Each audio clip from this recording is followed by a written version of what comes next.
At 34 years old, Kim Jong-un is one of the youngest world leaders alive today, and he's certainly by far the most infamous. But what makes him so terrifying? Today, we'll take a look at some of the cruelest things he's done. In this episode of the infographic show, How Brutal is Kim Jong-un? In 2011, the world was formally introduced to Kim Jong-un, the third dynastic ruler of North Korea since 1950. Kim's cruelty started almost as soon as he assumed power. Faced with the specter of a possible coup from within the ranks of the nation's top political and military elite, Kim Jong-un immediately began a political purge that is rumored to have killed dozens of senior officials. In his bid to consolidate power and prevent any challenge to his authority, he even went so far as to have his own uncle executed, and years later, paranoia concerning his half-brother led him to dispatch assassins to Kuala Lumpur in 2017. But political purges are simply par for the course concerning Kim's cruelty. His real crimes against humanity are committed on a daily basis against his own citizens. Wait until you hear about the laws they must follow and the penalties they incur for breaking them. The hallmark of North Korean cruelty is known as the Three Generations Rule, established in 1972 by Kim Il-sung, Kim Jong-un's grandfather. The Three Generations Rule mandates that any serious crime warrants punishing not just the offender, but 3 generations of his or her family as well. This is, according to Kim Il-sung, the only way to exterminate the seed of evil completely. What this means is that in North Korea, if your father committed a grave crime against the state, you and your children would also be sent to a prison camp alongside him for the rest of your life. The Three Generations Rule is supposed to be only for great offenses, but testimony from North Korean defectors and escapees shows that it has been enacted for offenses from political dissent to failing to remove dust from a portrait of any of the Kim ruling family members. Conditions inside the labor camps are purposefully cruel as well, with prisoners being fed barely enough to stay alive and forced to try to catch rats and insects to eat. Survivors have described 12-hour hard labor workdays, 7 days a week, with people becoming physically stunted and deformed from the unceasing work. Beatings, torture, and rape are all commonplace in these camps, and there exists no possibility of parole. North Korea's constitution technically guarantees freedom of the press, but the state does not allow any foreign or non-state sponsored media to operate. It is therefore technically illegal to operate any independent press, and this is a law that Kim's North Korea enforces strictly. All foreign media is completely banned from the nation, making it illegal to watch foreign TV shows or movies, listen to foreign radio or music, or even read foreign books. While North Korea does have a state-run version of the internet that is open to all citizens, government permission is first needed to own a computer, and only state-approved content is available. Occasionally, outside websites are made available, but they are heavily censored after being downloaded and hosted locally. Violating any of North Korea's media rules is met with strict punishment with either execution or imprisonment in a forced labor camp.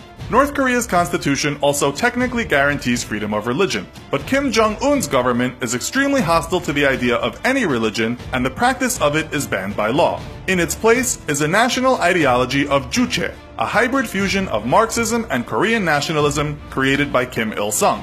Juche states that man is the master of his own destiny, and that the North Korean masses are to act as masters of their revolution and in the construction of their own socialist state. The Juche ideology preaches strong nationalism and self-reliance, but makes no mention of any divine creator or other spiritual entities. Wary of what the Kim family believes to be corrupting Western influences, all other religions are banned in North Korea, and anyone caught practicing any other religion faces immediate imprisonment, often with the dreaded Three Generations Rule in effect. Kim Jong-un has also continued his father and grandfather's practice of tightly controlling the movement of its own citizens. It is illegal in North Korea to leave the country without official permission, which is almost never granted.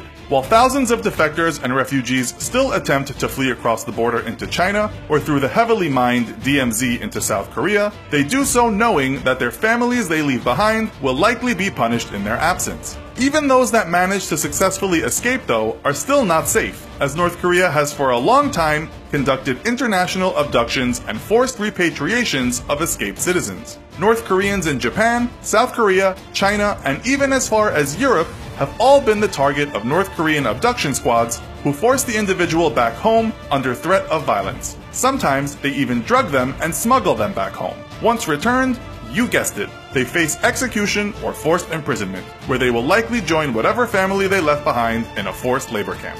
But pregnant women who are captured and repatriated face yet another of Kim's horrors: his belief in complete racial purity and Korean superiority. If a woman becomes pregnant while abroad, the child is killed, and if she is returned home pregnant, she's forced to have an abortion. One report from an escaped North Korean told of a woman in a hospital who gave birth only to have the baby immediately smothered to death. Kim Jong-un's government preaches self-reliance, yet it is completely unable to meet the needs of its own people. In its place, a black market has sprung up, and often it is the only place that food and medicine can be found. Yet Kim has continued his father and grandfather's abolishment of a free market system, so any private enterprise is completely banned in the nation. Those caught dealing smuggled goods or trying to start up their own business are imprisoned, though it is a well-known fact that corruption is so rampant among North Korea's police and military that most officials will look the other way in exchange for a hefty bribe.